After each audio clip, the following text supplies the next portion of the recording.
In a previous video on my channel, I documented a problem with a BlackVue DR750X Plus dash camera, be it a 3-channel, 2-channel, and I'm sure it applied to the single channel as well, since the 2-channel and single channel use the same firmware version. And the problem being, the G-sensor settings for parking mode appear to be getting used for the very first normal mode session after the power up of the dash camera.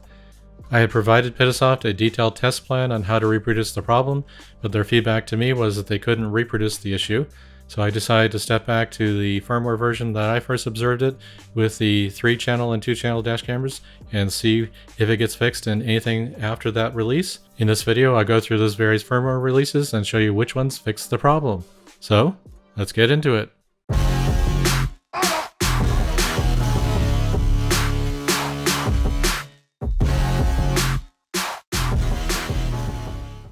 Back in February of 2022 is when I first discovered this G-sensor issue with the DR750X 3-channel plus dash camera, and the firmware release at that point was 1.002 for that product.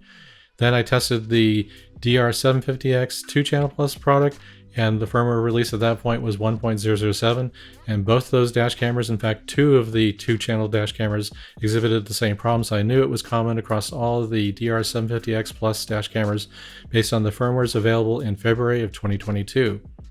I waited for Pitasoft to come back and tell me something was fixed. The changelog entries never said that they were fixed, so waiting for feedback from them, I finally got them to test the issue in May of 2022. They stated they could not reproduce the issue at that point in time. I decided to go back to the older firmwares because I hadn't actively tested this issue after late March of 2022.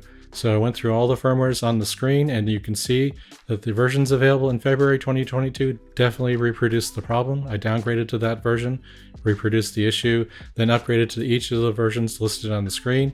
For the 2-channel product, that 1.008 version, I did not test because it was only available for 2 days. It was replaced by 1.009, and the G-sensor issue is resolved. I cannot reproduce it with that version, and also with 1.010, I cannot reproduce the issue in the 2-channel version of the dash camera. In middle of May of 2022 is when the 3-channel product received a firmware update to 1.003, and that also resolves the problem. So the versions available in February 2022 do have the bug, and things after that, starting with 1.009 for the 2-channel and single channel and 1.003 for the 3-channel, resolve the issue. If you own a BlackVue DR750X single channel, 2-channel, or 3-channel plus dash camera, please consider upgrading to the latest firmware release to resolve this G-sensor issue that I've mentioned in this video. If you're not quite sure what I'm talking about, click on the info card in the upper right hand corner. That will take you to the video where I describe this problem in detail, or look in the video description section for a link to that video as well. If you found this video to be informational, make sure you hit that like button. Subscribe to the channel if you haven't already. Hit that bell notification to be notified when I upload new videos just like this. Thanks for coming to the channel and checking out the video. See you in the next one. Thanks for watching.